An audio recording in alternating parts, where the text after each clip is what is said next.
Hi guys, welcome back to my channel. My name is Saloni aka Moody Mo on social media. It's really been a long time since I last posted a video on my channel. It's been so long that I haven't seen, that you haven't seen my face. Okay, really bad. But thank you for being patient. So I think you already have a gist of what we're going to discuss in this video by the title of the video. I've always believed that if you really want to influence someone or have an impact on someone, or to lead by example, and that's why I am here back again to share some of my life experiences with you. So today what we're going to talk about is the calling, not the band. Calling is an urge towards a particular way of living your life or a career. And so I found mine around 9 years back, and mine is obviously being an artist, making art. So first of all, if you haven't found it yet, please relax. I heard this amazing talk by Elizabeth Gilbert, the author of Eat, Pray, Love. And in that talk, she talks about how we have, how so many of us have made a huge deal about finding our passion. So she talks about how this has really affected people, creating anxiety for them, affecting their mental health, especially those who have already spent more than half of their lives not even having found the P word. So in that talk, she talks about, instead of the P word, follow your curiosity, things that make you curious, reflect on those things, listen to your gut voice.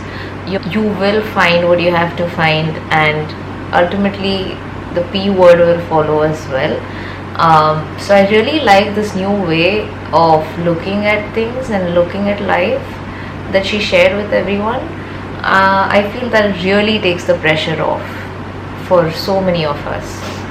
So I found mine about 9 years ago, and what I want you to know is the hard part isn't finding what you want to do.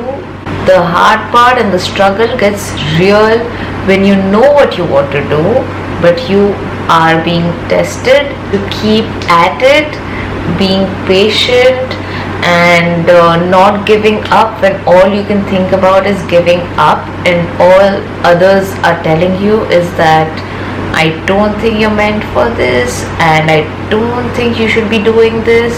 You really keep fighting that, you keep fighting the outside external noise, and you listen to your own inner gut instinct. The voice inside you keeps telling you that maybe you should give it one more shot. So when I decided to quit my MBA course and pursue graphic design, pursue masters in graphic design from the UK, when I went there on the first day of my university, I went to my module leader. Teachers or professors are module leaders over there, and I spoke to my module leader. He had a look at what I've done and what degree I have, etc., and he told me that maybe since you don't really have a good design experience, enough experience in design, why don't you shift your course to business? And this crushed me. This crushed my confidence, my self-esteem, and I was shook. I have invested, my father has invested his money, his hard-earned money in this course and sending me here abroad, and I'm already here. I have come here all the way to follow my passion, and this is what he said to me. So that was really heartbreaking. But I told him that no, I don't want to switch my course to business. I've come here to study graphic design, and this is what I'm going to do. And a few months into the course, that same module leader failed me in one of his subjects, and he was probably justified to do this because I was not as good as other students who had a degree in design and who had good experience with graphic design. He failed me in one of his modules, and lucky for me, after by the end of the course, I had another module leader, Ben, who was an angel for me, God sent, because when he was my module leader, he asked me about my experience over there, especially because he knew I'm a foreign student living abroad alone in a new country all by myself. So he really empathized with me, and I shared my experience that I had on the first day of university with the module leader who failed me. And he was like, I am so sorry that he did this to you and he said these things to you. I'm going to do something about this. And he did. He gave me a second chance at clearing that subject, and I did. I cleared that subject and I got my degree and I came back. So I came back from UK to India, and I had to find a job. Shit was gonna get real. So I applied at this ad agency, local ad agency. I went there for an interview, and guess what happened over there?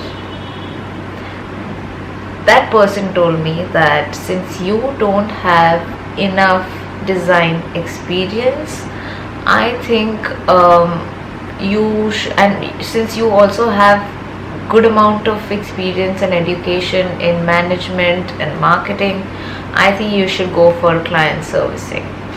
And he said that, I don't think you can do the kind of work that our designers are already doing, so I think you should go for client servicing. And this was another blow for me, and I was trying to hold back my tears. I went back home. I told my father about what happened. He told me that I think you should get this job, and I think you should take this job because at least you'll get to sit with the designers, and because it's a small agency, client servicing people will work with the designers. They sit with them, get the work done, so you get to know how things happen and how designers do these things. You'll get some experience, and I think you should get this job. You learn something. And so I did. I gave it a shot and I quit within a year. After a few months, I got a design job at Book My Show, and I was so grateful for that because it really boosted my self-confidence. And during that phase, I already had a sketchbook with me where I used to make sketches and doodles. And while I was working at Book My Show, I started sharing these sketches and doodles on my Instagram page, and that is when I had this epiphany. This is what I would really like to do for a living: illustrations, drawing for a living. So yeah, that happened over there, and now I'm finally a freelance illustrator doing it for a living, drawing for a living. So what I'm really trying to say is that when you want something with all your heart, the universe is really going to test you. I feel like the universe tests you to help you see whether what you want is just a temporary temptation or it's something that you're really ready to fight for. You fall, you fail, you have self-doubts, and I also had all of these things, but one thing that really kept me at it was my really deep, strong desire to have it. and to not give up. So it took a lot of faith, a lot of patience, a lot of tears, a lot of persistence, and a lot of strength. I still struggle with self-doubt. I still struggle with the imposter syndrome, and but I know that I will come through. I know that what I really need to do is reflect and organize my thoughts and think about all the things that I've achieved till now. I feel like if you know what you're going through, if you have an idea, if you're self-aware, you will come through and you will get over that self-doubt. And I also know that these doubts are never ending. There'll be a different phase in life, these doubts are going to come back, but I know what I have to do to overcome those doubts. So this video is really for those people who are also, who have found their passion, trying to find their passion, trying to follow their passion, trying to do what they love for a living, who are taking that leap of faith. And I want you to know that the struggle is real. Brace yourselves, because the universe is going to throw some crazy shit your way, and it's really going to test your patience. It's going to test you in every way possible. And I want you to know that just when you feel like giving up, just when you're so close to actually getting what you want, that's when you're going to feel like giving up the most, and that is when you'll have to hold on tighter. I hope that this video and my experiences help you in some way, inspire you in some way, or are relatable to you. And if you do have similar stories to share with me that you went through, your journeys, please share them in the comment section and let me know what you would like to see next in my future videos. Until next time, bye.